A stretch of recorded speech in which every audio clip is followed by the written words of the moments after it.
Pernah nggak sih Anda merasa frustrasi banget sama pelayanan publik? Entah itu ngurus KTP, BPJS, atau apapun.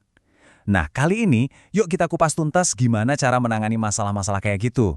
Terutama dari sudut pandang yang menjamin keadilan buat kita semua. Oke, kita mulai dari sebuah cerita yang mungkin relate banget buat sebagian dari kita. Bayangin deh, Anda lagi butuh banget kartu keluarga buat urusan mendesak. Tapi prosesnya molor sampai lebih dari sebulan. Dan yang paling bikin kesal, nggak ada penjelasan sama sekali. Rasanya gimana coba? Jengkel banget kan? Tapi ini bukan cuma soal ketidaknyamanan atau buang-buang waktu loh. Coba kita pikirin lagi. Keterlambatan dokumen penting kayak gini bisa jadi penghalang serius bagi seseorang buat dapat layanan kesehatan, pendidikan buat anaknya, atau bahkan bantuan sosial yang jadi hak mereka. Jadi dampaknya bisa sangat besar.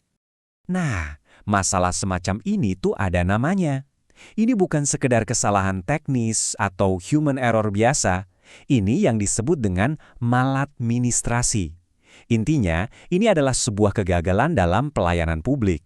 Jadi poin kuncinya di sini adalah maladministrasi itu terjadi ketika penyelenggara layanan publik, entah sengaja atau karena lalai, mengabaikan kewajiban hukum mereka. Persis seperti di kasus kakak yang tertunda tanpa kejelasan tadi. Itu bukan cuma pelayanan yang lambat, tapi juga pengabaian kewajiban untuk memberi informasi. Oke, tapi ada kabar baiknya nih, kita nggak sendirian. Ada sebuah lembaga negara independen yang memang tugasnya khusus untuk mengawasi pelayanan publik dan mengatasi masalah-masalah ini. Namanya adalah Ombudsman Republik Indonesia. Dan Ombudsman ini bukan sekedar kotak saran biasa ya. Kekuatan mereka untuk melakukan investigasi, meminta klarifikasi, dan bahkan memberikan rekomendasi perbaikan itu dijamin oleh undang-undang. Jadi, landasan hukumnya kuat banget, membuat setiap laporan yang masuk ditangani secara serius. Terus, gimana sih alur kerjanya? Gimana caranya sebuah keluhan yang kita sampaikan bisa berubah jadi solusi yang nyata? Mari kita lihat prosesnya. Prosesnya itu sangat jelas dan terstruktur. Jadi laporan Anda itu nggak akan hilang entah kemana, mulai dari dicatat, ditindaklanjuti, dikoordinasikan dengan instansi yang dilaporkan, sampai akhirnya ada monitoring dan evaluasi. Semuanya ada tahapannya.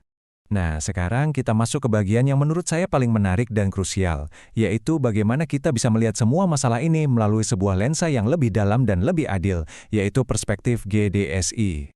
GEDSI, ingat ya, dibacanya GEDSI, bukan dieja per huruf. Adalah singkatan dari Gender Equality, Disability, and Social Inclusion. Ini adalah sebuah pendekatan yang memastikan bahwa semua pelayanan publik itu benar-benar adil, inklusif, dan bisa diakses oleh siapa saja, terutama bagi teman-teman kita dari kelompok rentan. Dan kutipan ini benar-benar menyoroti betapa pentingnya hal ini. Ketika sebuah pengaduan diabaikan, itu bukan lagi sekedar masalah administrasi, tapi itu sudah berdampak langsung pada pemenuhan hak-hak paling dasar dari kelompok-kelompok yang paling membutuhkan perlindungan. Ini yang memaksa kita buat berpikir lebih dalam, gimana sebuah kelalaian yang sama bisa punya dampak yang jauh berbeda. Buat sebagian dari kita, mungkin keterlambatan dokumen itu cuma bikin sebel, tapi bayangkan bagi seorang lansia, penyandang disabilitas, atau ibu tunggal dengan sumber daya terbatas. Bolak-balik ke kantor layanan, itu bukan cuma soal waktu, tapi juga soal biaya dan tenaga yang mungkin mereka nggak punya. Dan kalau kita lihat lebih jauh, pengabaian pengaduan ini bisa memperburuk jurang ketidaksetaraan yang sudah ada loh. Kalau laporan dari kelompok tertentu, misalnya masyarakat adat atau pekerja migran, cenderung lebih sering diabaikan, maka secara sistematis layanan publik jadi semakin tidak ramah buat mereka. Ini bukan lagi soal satu kasus, tapi sudah jadi pola yang menciptakan ketidakadilan. Tentu, ini membawa kita ke pertanyaan paling penting. Terus, solusinya apa? Langkah praktis apa yang bisa diambil? Nah, ini bisa dimulai dari hal-hal yang kelihatannya sederhana, tapi dampaknya besar.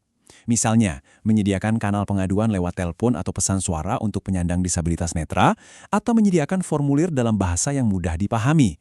Itulah contoh penerapan lensa GEDSI dalam praktek nyata. Ini semua membawa kita pada satu kesimpulan penting.